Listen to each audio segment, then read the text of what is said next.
Hello, welcome to week 4 of the video series. So this week I really want to talk about your why.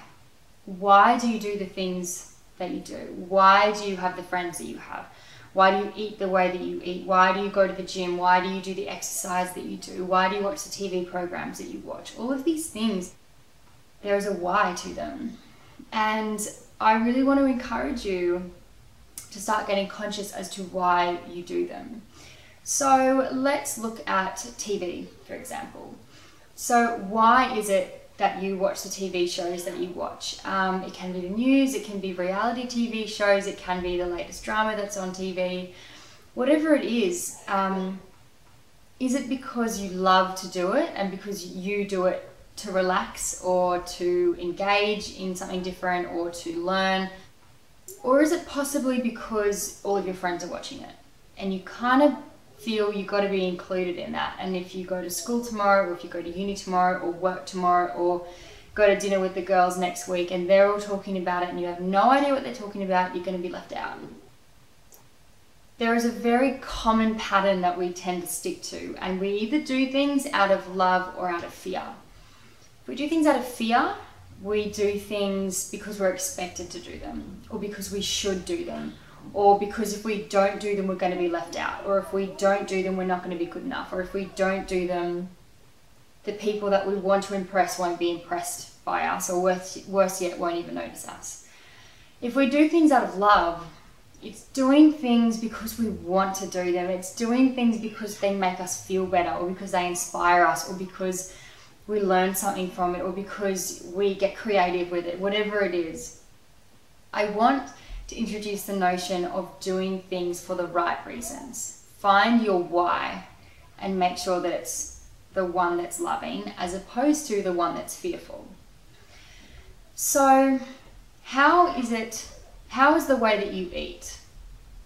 Do you eat, I've blogged on Birdie before about the beautiful thing about being different, and in that I touched on eating. Some people are vegan, some people are vegetarian, some people don't eat dairy, some people don't eat sugar, some people have frozen meals every night for their dinner, and some people still live at home and have their mum cook for them. There are so many ways to do everything in life. There are so many ways to exercise. There are so many ways to work and have an employment. There are so many ways to study. There are so many ways to do everything, and we all do them differently. The important thing I want you to start tapping in on is why you do the things that you do. Is it because you love to do them? Is it because they inspire you? Is it because you feel like if you don't do them, you're going to disappoint someone? That is not a good reason to do something. But I know how hard it is sometimes to do something because you don't want to disappoint someone or because you want to please someone, but feeling like you don't really want to do it. And it's such a hard place to be in. Do you follow, your own path that makes you happy in terms of not doing whatever that thing is, or do you do it anyway for the sake of pleasing someone else? That person could be anybody. It could be pleasing a friend, a boyfriend, a mother, whatever, society. So I'd really like you to start getting conscious as to why you do the things that you do. Why do you eat the way you eat? If you eat frozen meals every night, don't do that out of laziness, or don't do that out of because you don't think that you're capable of cooking a home-cooked meal. If you do it because you love the brand, or because it's so easy and because you get to have a relaxing night, that's fine. Did you see how the latter is much different from the first example? The same with exercise. The way you exercise should bring you joy. It shouldn't bring you it shouldn't bring fear or expectation to your life. You shouldn't run because you feel like that's what you should be doing. You shouldn't run because that's where all the girls are running, and if you don't run, then you're not going to have any friends, whatever it is.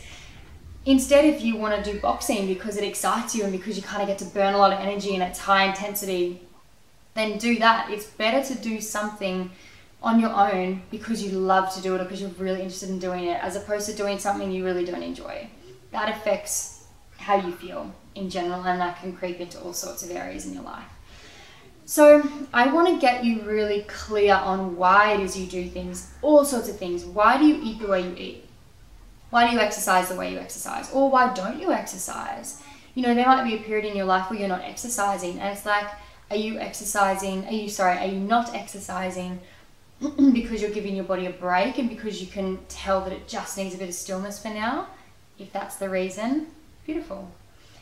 If the reason you're not exercising is because you don't feel good enough, or you feel, you know, fat, or you feel that you couldn't do it, you know, you couldn't try a new sport because you wouldn't be any good at it, that's fear, and that is not something that's going to bring you any sort of happiness.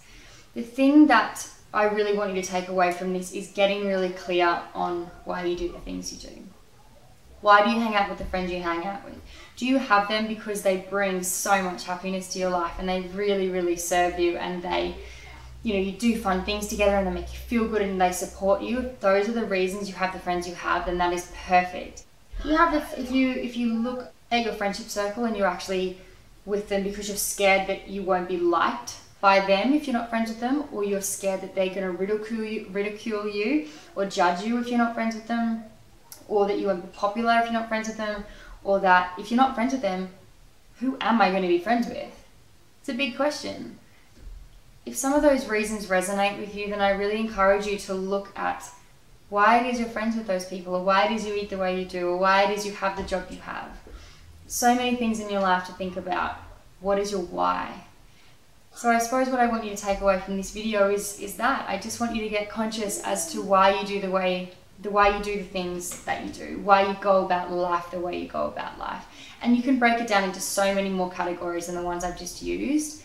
But in every single situation, if you feel that you are doing things out of obligation, that you are doing things out of because you feel you're expected to do them, or that you feel like, well, if I don't do this, then I actually don't know what I would do. That's okay as well, but that's a form of fear.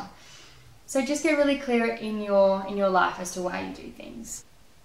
I would really love to hear your comments on this. I would love for you to maybe even have a little epiphany and to say, gosh, I didn't realize that I watched The Bachelor because everyone else was watching The Bachelor, not because I actually liked it. I thought it was kind of dumb. Whatever.